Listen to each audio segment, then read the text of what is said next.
Hello, friends. Good evening.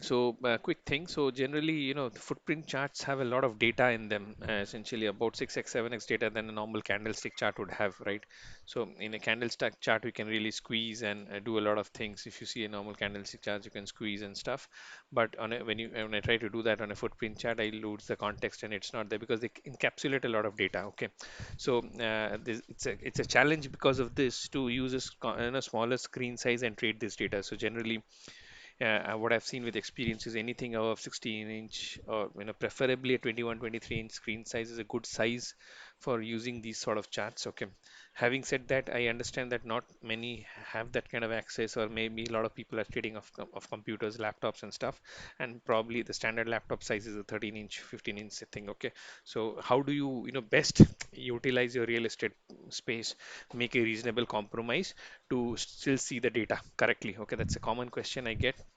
So here are a few tips and tricks that I have figured out over a period of time, because sometimes I'm also trading off a laptop and I still need to see the order flow charts and stuff. So these are the smooth few changes I do. If you're intermittently trading between laptop and a desktop, let's say, or a larger monitor, you want to save between two templates, or let's say a laptop template or a mobile template and or a monitor template, so that you can use them when you want to use them and don't have to make changes everything every time, basically. Okay, so that is the first thing.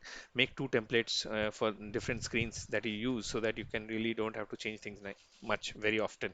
Okay, now coming to what are the things that you can do. One of the common things is, I have said it many times, so increase the block size. In normal scenario, I would want to use a 40 block size for Nifty, for example.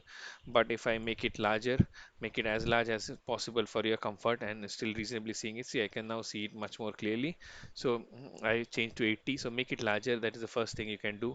Increase the block size. Also, you need to increase the block size if suddenly the market range is increase, basically. Okay, so I tend to increase the block size more if the market range increase. So don't worry about what number should I keep and everything. Try to, of course, when you keep more numbers, you lose the granularity of the data, but it's a reasonable compromise you're making to see the data. Okay, so that is how I take it. Okay, it's a reasonable compromise I'm making to see the data. So try to see what fits your screen best. Okay, and then also make sure trick two is do a right zoom between this scale and a dragging of this scale. Okay, you can drag these two scales, the lower time scale and the side vertical scale. Okay, you can drag these two scales.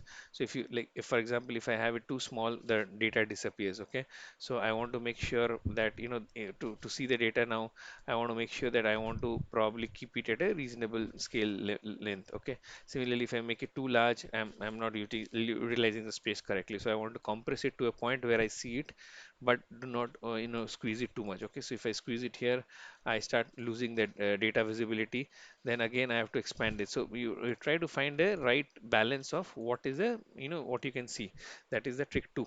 Okay, trick three is have a lower chart range. So generally, don't try to fit the entire day's footprint chart into one frame. So we try to see what is the latest data, just observe that in the footprint, keep that frame so that frame with generally nifty 50 60 whatever point it is, try to keep that frame. Okay, so don't try to fit in the entire frames data in the chart. That will not, that doesn't work. Even for big screens, that don't work actually. Okay, so I don't, I try to only keep the recent data. So now to compensate for that, what I do sometimes is I'll just switch to a two template layout, something like this. Okay, and maybe just have a candlestick chart besides besides my this thing, and so that I just see the latest footprint here, last 4 5 candles here, but candlestick gives me a larger view. Okay, another good thing that is there, and it is not there on other trading platforms, even I've seen where, trading view, for example, is you can adjust this. Okay, so I can keep this as long as possible.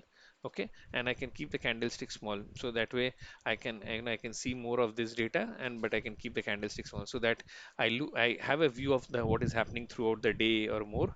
At the same time, I can see the order flow thing. Okay, that is a trick number two.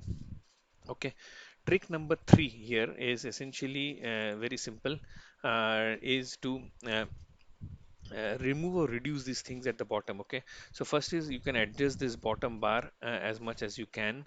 Okay, so that is one thing. Okay, So that is one thing you can do. You can really adjust this bottom bar as much as you can. You can squeeze this also. So you can increase your real estate space on the top. Okay, that is one thing. Second is, don't have too much data. For example, if I want to, I want to compromise this, what I'll do is I will switch off the volume. See, all these are reasonable compromises. So I'll switch off the volume.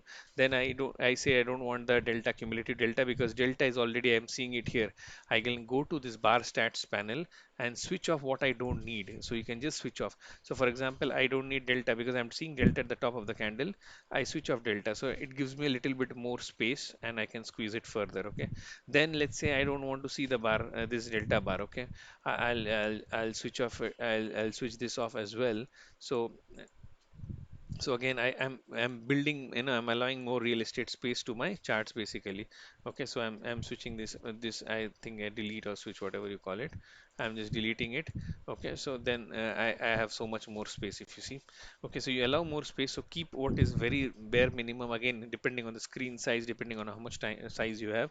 Keep a bare minimum thing, and so that is, so that I can remove everything that I don't need and give my more real estate space to my footprint charts. Okay, if I have a smaller screen. Okay, so for mobile also you can do that way. Then is to compress to higher time frame. So the other thing I do is, last trick is, sometimes if even if this is not helping much, okay, then I'll probably switch to a higher time frame, so that I still have a view, and I get a larger, range view and everything. Okay, so I not do a 5 minute chart or a 3 minute chart, probably move to a 10 or 15 minute chart. You can do custom time frames here. If you go to here and do custom, so you can do a 10, for example, I don't want to do a 10-minute chart, I'll just select 10, and it builds me a 10-minute chart. Okay, so you can switch to higher time frame. It gives you a lot more real estate space again. So use all these tweaks and thing and see what fits your screen size, your ability to see the data well. There is no magic rule to it. It is just what you are comfortable, because you are the one who is seeing it in a mobile, in a 13-inch laptop, or a 15-inch or a 23-inch or a 34-inch these days. But it's something that you can really see and watch it. Okay, so I think that's all, guys. I think this will be helpful because it's a common question I get, and I hope this entire thing is helpful. Okay, these are the tweaks I've seen with my experience, and yeah, see you all in the community. That's all. Have a good evening and good weekend.